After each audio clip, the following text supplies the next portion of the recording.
কি সুখবর আসতে চলেছে দেখি কি কি সুখবর দিচ্ছে।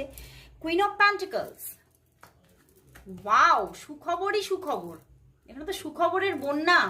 বন্ধুরা, এই রিলেশনশিপটা কিন্তু ব্যাক করার সম্পূর্ণ যোগ আছে। ইভেন আমি বলবো, তবে একটা জিনিস চ্যানেল হচ্ছে সবার জন্য কিন্তু এই সম্পর্কটা আসছে না, বুঝতে পেরেছো? তোমার লাভ লাইফটা সেজে উঠছে এই সেপ্টেম্বর মান্থে, তোমার লাভ লাইফটা কিন্তু রঙিন হয়ে যাচ্ছে, তোমার লাভ লাইফটা সেজে উঠছে, তুমি উইনার হচ্ছ, তুমি উইন করছো এবং তুমি জিতে নিচ্ছ, তোমার লাভ লাইফে তোমার জিত হচ্ছে। কিন্তু কোথাও যেন এই মানুষটার সঙ্গে নয়, এই মানুষটি কিন্তু একটা, এই মানুষটির সঙ্গে যে রিলেশনশিপটা সেটা কিন্তু অনেকটাই স্ট্রাগলে, বুঝতে পেরেছো? সেপ্টেম্বর মান্থে এই তোমার যে লাভ লাইফ সেখানে কিন্তু